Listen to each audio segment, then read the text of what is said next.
Hi, I'm Hannah Ray, and welcome to the first episode of Am I Doing This Right?, where I answer all your questions on some of Pilates' most challenging and popular exercises. Today, we're going to be working with the 100. If you've done Pilates, you know this exercise. It might even be the first one you ever learned, and it's definitely one of the ones I get the most questions on, so I'm really excited to share my tips and tricks with you. We'll be covering everything from head and neck position, level of the legs, even those pesky arm pumps. So the first aspect of the 100 I want to talk about is actually the one that I think clients most often overlook, and that is the breathing.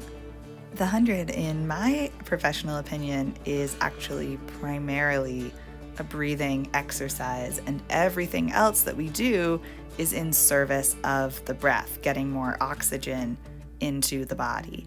So a great way to start building this awareness is to lay one hand on your belly and one hand on your chest and just start taking some deep breaths. See if you can breathe into the stomach first and then into the chest, and then exhale through both. And in the 100, the traditional count for the breath is inhaling for 5 and then exhaling for 5. So it's really good to test yourself and see if you can just keep a 5-count breath going. And just doing that, it's harder than it looks. So as we get ready to delve into the next part of the exercise, you'll want to remember to keep that deep breathing going. And it's actually a great barometer for if you've overdone another part of the exercise, is your breath will kind of stop up. Now we're going to talk about the position of the head and neck. So the very first thing to think about, of course, is your powerhouse, your stomach muscles. You really want to feel you have a connection between your head and your stomach. So you can see if you lean your head too far back, you'll start to feel some achiness and you can't feel the support. If you curl up too high, it's a similar thing. So you want to be right in the middle, feeling the strength of your stomach, and then lifting the head by curling the chin, picking up the neck, and really looking right at the belly button to keep the stomach engaged. And it can be fantastic work just to hold this position. See if you can do that 5-count breath, and then maybe even add your arm pumping, and then your leg lift in on top of that. It's, of course, also always okay to do this exercise with the head down. You'll still be able to pump your arms and lift your legs, and you'll get lots of abdominal engagement, I promise, just by pumping the arms with the legs up. And let's take a second to talk about those arm pumps now. I think that this is what most people first notice about the exercise. It can look a little silly, and it's also really challenging to tell if you're doing it right. So you can see me on the screen, I'm pumping my arms and kind of rocking. A little unstable because my abdominals weren't engaged. You can see here I've corrected that and there's no more rocking, even though I'm still pumping my arms quite hard. And that's probably my biggest tip for this exercise, keeping the abs engaged so that you can stay really stable. And then you also want to make sure you're pumping while vigorous doesn't rock your head. You can practice just pumping the arms 4 to 6 inches and keeping everything really stable, and that will help your 100. This can be done with the legs up or with the legs down and even the head down, just working on the pumping and the breathing, really making sure your pumps are 4 to 6 inches in height. Usually that's about mid-thigh for most of us, is really going to be beneficial, and it's more challenging than it looks, so try it out.